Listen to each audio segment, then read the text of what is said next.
Hello friends, back to a chess video after a long time. So today I thought instead of streaming, let's record a quick video, review our chess journey so far. As you know, chess journey is full of ups and downs. So I think back when I streamed my last video, it was over 90 days ago, if I'm not wrong, and as you can see, like we had reached around 1500 in Jan, and I think my last stream was somewhere here. After that, yeah, I mean it was a bad journey. I was trying a lot of different things, and yeah, I mean some things worked, some things didn't work, and I think I least reached again my lowest, went below 1200 here, and then again picked it up. There was a fun tournament at my work as well, and that kind of encouraged me to get practicing again.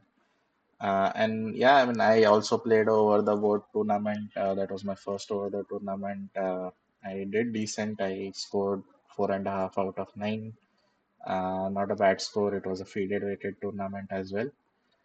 So yeah, without further ado, let's quickly jump into few games. So the reason I'm doing this video mainly is I want to record some of my thought process, and hopefully it can help new chess players to understand how to analyze games. Not that I am any expert, but I feel like I have some basic knowledge now, which helps me to understand certain concepts quickly and spot certain tactics and patterns on the chessboard. I often, like, whenever I teach chess to kids and school students, right? I often say that chess is more of a pattern recognition game than anything else. You need to spot certain things that are, not right or out of symmetry, or out of the comfort zone, and getting to spot certain patterns, be it like different pawn structures or how rooks are placed, to kind of figure out that, okay, how can this game proceed. So yeah, I mean, I think I will start with this first game. So these are some of the games that I whenever I analyze certain games, I thought, okay, these were some good games where I applied some nice tactics to win them. Some are with black, some are with white. So firstly, like, I play all my games on chess.com, and I also have a platinum membership. So for those of you who are new, if you have a membership with chess.com, I think there are different levels. There is, I think, platinum, diamond. So if you are platinum, I think it's platinum or diamond. I keep forgetting, but you can get unlimited reviews. Otherwise, I think it's only one review per day or something like that. So that's why, like, if you are thinking about playing chess in a regular manner, the chess.com membership is helpful. It will allow you to review your games whenever you want. So yeah, so that's what I use mainly. So yeah, like, let's begin this game. So I think, like, actually, instead of black, maybe let's start with a white game. I think that would be more fun, because I just want to showcase some things, and again, I'm going to speak in a way so that it helps understand new players. So in chess, there are different opening theories. Like, for example, you can play with E, you can play with D. So there are different openings like E openings, D openings. There is even F openings and so on. So you need to understand what is your playing style, play different openings, see what suits you best, and so on. So I myself am a e4 player, so that is E openings, and I like to go into this patterns of bishop openings. That's called, and there are different systems when you go here. I mean, if you were to switch to the analysis board, right? You can see, like, these are all book moves. When you get this symbol, that means that this is a solid opening theory. There is nothing new here, and this is like a well-known line. how you want to play. So you want to kind of in chess make sure that you have developed all your pieces, like you don't go into attack or like commit to something without making sure that you are all set. So here, like, I have played my e4 pawn. I have developed my knight. He has done so. So I'm not really focusing on attacking him at this stage, unless obviously there is a specific error or something that he has made. But otherwise, I'm just focusing on developing my own pieces. As you can see, I'm getting everything out. Now, one of the things that I do in e4 openings is I like to castle short. So short means you are castling on the king side. Long castle means you are castling on the queen side. So this is queen side and this is king side. So this is the short castle, right? So what happens is whenever this bishop is out, you want to get rid of this bishop, because if this bishop goes here and then it goes here, so then it is controlling this square. And what I want to do actually is move this f pawn here. So that means that this is looking at my g1 square, this square, and because it is looking at this square, I cannot short castle, because there is a rule in chess that you can't castle your king through a check, right? So king will land here and it will have check, so you can't do that. So what I'm trying to do here is I'm basically chasing this bishop. So you can see I have pushed my pawn. It's attacking this bishop, so it goes to a5. I again attack it, then it goes here. Then I keep chasing the bishop with my with my knight. Now here I could have gone here as well instead of going here, but if I go there, this knight will attack me, my attack my knight, and then I won't be able to chase this bishop. So now you can see this bishop is completely trapped, right? It has to decide what to do: either die on this square, right? Either die on this square, or there is no other square. There is only one safe square for that bishop. Either it is this or either it is this. So there are only two safe squares for them. So yeah, I mean, they castle and I get rid of this bishop. And as soon as I have gotten rid of this bishop, I am now able to push this pawn. So as soon I get a chance, I push this pawn. Uh, so it's showing it's a mistake, but again, like, this is a opening theory, so you don't really want to focus too much on it. But yeah, I mean, it's like at a very high depth, there might be some tactics here and there, but that's fine. Like, I think I'm not yet playing at that level that the other person will punish me for such small mistakes. But yeah, I mean, I think it might just be the move order that's saying it's a mistake. Yeah, so it's basically saying instead of moving this pawn, I should have developed this knight. But yeah, I don't want to do that because I want to castle and get my rook here and have this open file. So that's what I'm trying to do. So yeah. Uh, Now here, interesting thing is that, like, again, sometimes it's okay to take this pawn, uh, and otherwise, so sometimes it's okay to take this pawn, or sometimes I like to push. So here I decided to push because I wanted to block the path of this bishop. So if I push, right, this bishop is completely trapped. There is like no future for this bishop. So that's what I did here. Again, it's showing it's a mistake, but that's fine. So I eventually, get it sorted. I castle. Now you can see, like, so far we have not done any attack.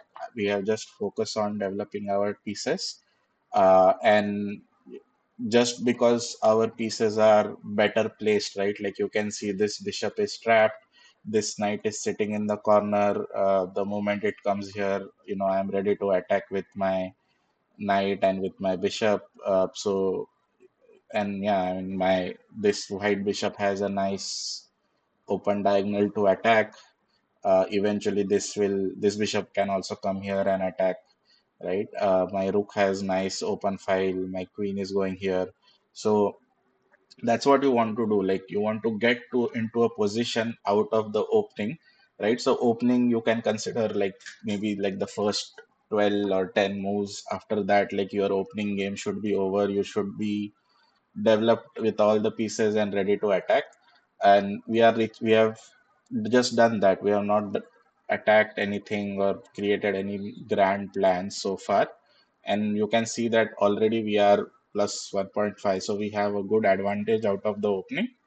Now it's just about how do you capitalize, right? Like how do you make sure that you keep on increasing on your advantage. So my plan here is, I think this game, if I remember correctly, right?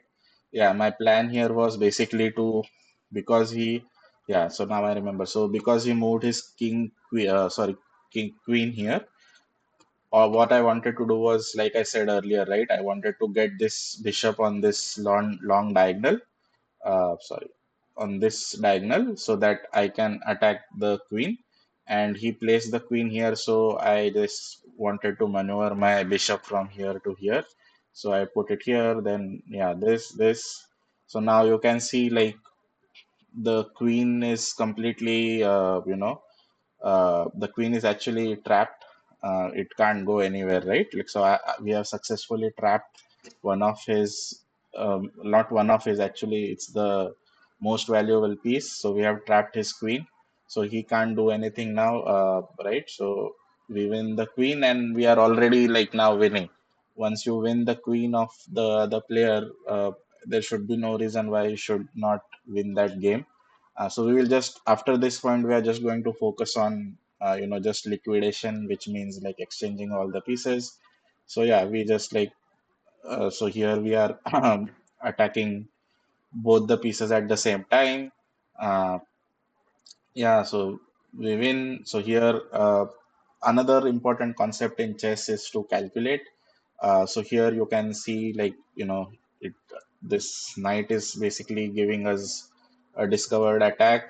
So it took my pawn and it's attacking the queen. So I calculated that if I were to take his rook, then he captures my queen. Then I win his knight. Then his bishop attacks my knight, and then I capture his bishop as well. So I will be left with two rooks and one bishop, right? I will be left with three pieces, and he will be left with just one rook. So that's the kind of calculation you will have to always do. So yeah, I mean, I just go ahead, capture his piece one by one, and as you can see, like I have three pieces. He just has one rook. So all I have to do now is focus on exchanging this rook. So yeah, I mean, that's I think just what I did. The first moment I got, I exchanged the rook, and after that, it's a simple case of liquidation and just making sure we are like trapping the king. So again, like one of the things that I initially lacked the knowledge of was basically trapping and checkmating the other player. So what you have to do is like whenever you have to decide, like let's say depending on which piece you have. So suppose it's easier obviously with like a rook or with a queen, because you can just cut off the board, right? Like so because my rook is here, this king can never cross this line because it cannot cross through check. So all I have to do is I have to just keep moving my rook on this line and just exchange everything. So that's what I keep doing. The king cannot cross that line. So I have all the time in the world to move my king, capture all the remaining pieces, make another queen if needed, and checkmate the player. Right. So yeah. So I think this was a good game. And again, like I think I played with. Good accuracy here, if I'm not wrong. Let's just see. I think I forgot what was the accuracy. Yeah, 88.7. Yeah, I mean the game rating was 2150, which is good. So one of the things that I have lately noticed is like when I play well, I play almost at like 1800 to 2000 rating. But obviously, like gaining that rating is very difficult. But it's good to know that when I win, I'm not making a lot of mistakes. So that's good.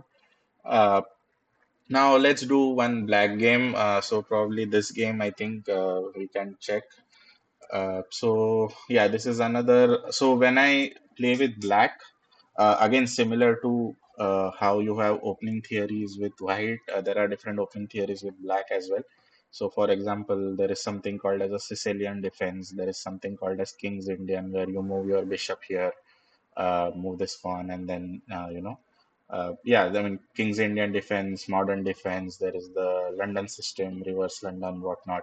So yeah, I mean, but like I try to keep it simple with black. So you have to understand that as black, the important thing is to not get a very bad disadvantage after the opening, because white will always play first, so they always have that one move ahead. They are always one move ahead, right? So you're always playing catch up. So the best thing you can aim for is equality after the opening. And as you can see by this graph, I think somewhere down here, the game has been fairly equal. So that means that you did good, right? So let's see how I develop my pieces. So I try to match the opening. He played e4, so I played e5. Again, I'm not focusing on, just because there is a pawn, you attack the pawn and so on.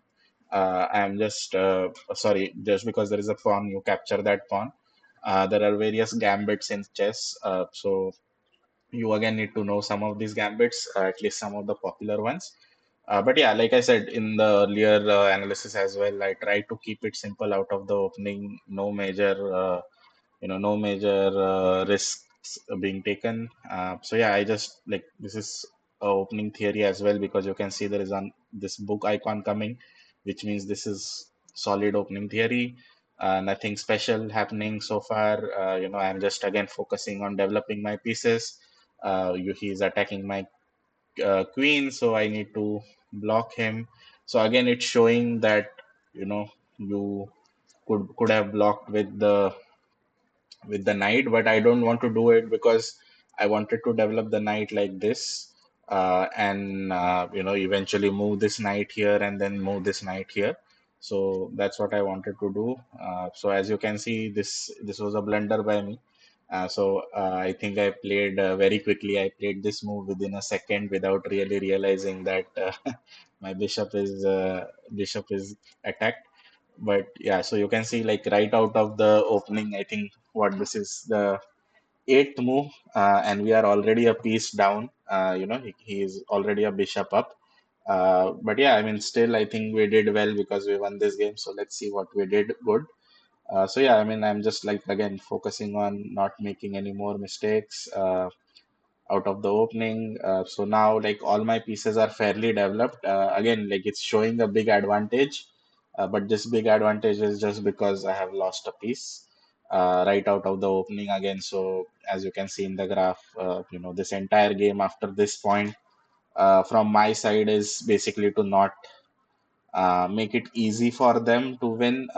Complicate the game as much as possible, make them think, right? So I think that's one of the things that you should do, even if you are down a piece. Don't just give up and make it easy. You should fight till you can, and at least if there are chances, you should try them. So yeah, I mean, out after this, like I said, just focusing on simple things. Now you will notice that the computer is suggesting that I should have taken this bishop here, right? But I played like probably the second best move. uh, the reason I didn't do it, because you are already a piece down, right? So you have to understand what the other player wants. So at this point, the other player is actually wanting to exchange all the pieces, so you should not just make it easy and just exchange the pieces. So right now, this knight is, very well placed. It's controlling a lot of key squares here and here.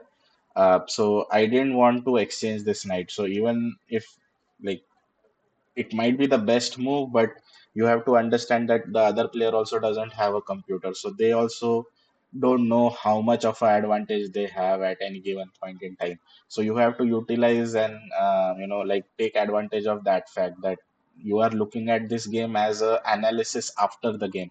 So you have, like, the computer engine showing you, "Oh, this much is the advantage," but when you are playing, you don't have that, right? So yeah, so at this point, you can see that uh, I'm basically like, I have no plan, to be honest. My only plan is to make it complicated for him.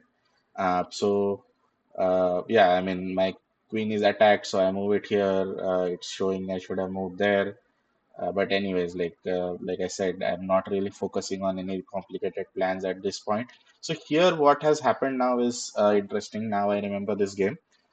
So you can see like my bishop is now blocked, right? Like this pawn is not going anywhere because this is a pawn chain, and there is no way for this pawn to move. So I have decided basically that okay, the plan of attack, if there is any attack that I will do, it has to be rerouted this way. It can't attack like this. So again, like if you remember at the start, I said there are certain patterns and certain things that you need to understand about chess. So one of the things that I have learned is the more squares your pieces have access to, the better your chess game in general, right? So right now, if you look at this bishop, right, if I look at forward squares, it only has access to this one square. It's not doing anything there. But if I move it here, it suddenly has access to all these different squares, right? It can look at this diagonal completely. So there are such kind of things that you have to understand. Don't always exchange pieces. Just keep on attacking. Okay, I see a piece, I capture a piece. I mean that strategy is also fine, but after one level it doesn't work. I think it works probably till like I would say 1100 or something like that. But after one point that strategy doesn't work. So yeah, I mean that was my plan to move this bishop here. Again, like now it's getting very complicated here. Like if you see, there are like lots of pieces that are like big pieces that are in one area. So if you were to draw a line, right, in the middle, you can see like there are only two pieces, this rook and this bishop, which are on this side of the board. Rest all the pieces are on this side of the board. So generally, what happens is, I mean, again, this is something that I have learned from watching other chess players' videos, that like you should be able to identify when there is a lot of tension in the game, right? So right now there is a lot of tension in this area of the board on the left side. So you should be like you should keep that tension till a point that it is controllable to you. That chaos has to be controllable and manageable. Once it gets out of hand, you should look at simplifying some of the pieces so that your other pieces have enough space to move around. So right now the challenge I am having here is, if you see, my queen is attacked, right? I can't go here.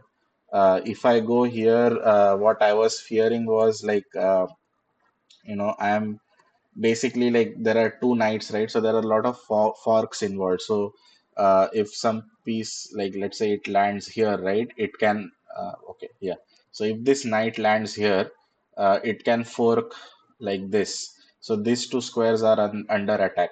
So what I was thinking was, if I move my queen here and somehow this bishop, like right now this square, this forking square is controlled by my this knight. But I was just like thinking, if somehow he manages to exchange this knight, he can fork me from here, right? He can fork me like this. So there are a lot of forks here. Yeah, so this was a very bad, like very important square, I thought. So I thought, ki, you know what, let's just be around, and that's how, like you can see, like even computer says this is the best move. Instead of moving here, I did the right move, that I moved this side. So this is some things that you will have to understand and calculate, that what is the less scariest position to be in, right? So at this point, I think the tension was like probably getting too much. So I thought, you know what, uh, because he is trying now to open his rook as well. So I thought that this is the best idea to like simplify. So uh, I mean, once when you have a knight, right, you should always look for what I like. I don't know if that's the correct term, but what I call that is jumping squares, right? So this is a good jumping square for my knight. So my knight can jump from here to here, and then suddenly it is attacking this queen, it is attacking this bishop, right? So there is no way they will allow this knight to survive. So I knew that, right? So I moved my piece here so that I knew that it will get killed eventually by this bishop, and then I will capture my pawn, and then this rook opens up and it can attack the queen, right? So yeah, that's what I did. Now suddenly what happens is, like I said earlier, we are already one piece down, so we have to complicate the game as much as possible. So one way we can complicate this game is by pinning pieces. So now this knight cannot move, because if it moves, I can capture his queen, right? So yeah, I mean, I think from here onwards, probably, he made some mistakes, and I think I chose some right tactics, right? So here again, like what I'm trying to do is I'm trying to get my knight out of the way so that my two rooks can, freely move and freely attack. You can see, right, I have a battery. So this is called as a battery in chess, where you have a queen and this bishop, and this queen is always supported this by this bishop, right? So I can just go in and attack any pieces. I mean, obviously I cannot attack this right now because it is defended, but anything else I could have attacked, right? So yeah, I mean, from here on, like I said, things were like relatively straightforward. And I think here what happened was I was trying to trap this knight. So this knight cannot move here. It can only move here. This is the only place it can move, or actually it can move here as well. But yeah, I mean, I don't know why, but at this point, he thought that he was, they were up one piece, right? So they sacrificed one piece, but this is a bad sacrifice because this does nothing, right? Like I can simply move here and I am safe. And now you can suddenly see that the game is equalized. The game is equalized because I am attacking two pieces. I am attacking this piece and this piece at the same time. Now, right now, this bishop is protected by this knight. So they can choose to either save the bishop or to save the knight. They cannot save both pieces, right? So he realizes that obviously. So at this point, he basically attacks and uh, you know, tries to sacrifice, like double sacrifice, right? Doing two sacrifices. So I simply capture the knight, and again the status quo is maintained. I am attacking this piece, I am attacking this piece as well. And you can see now at this point, again, now we have recaptured our piece. So we were one piece down, we have recaptured that, and we are about to capture one of these two pieces. So that's why now this bar is in our favor. So evaluation has now changed. Earlier we were losing, now we are winning. So again, like this is fairly easy position to understand that I am winning. So my focus again has shifted now to basically liquidizing and simplifying the game. So he moves the queen here.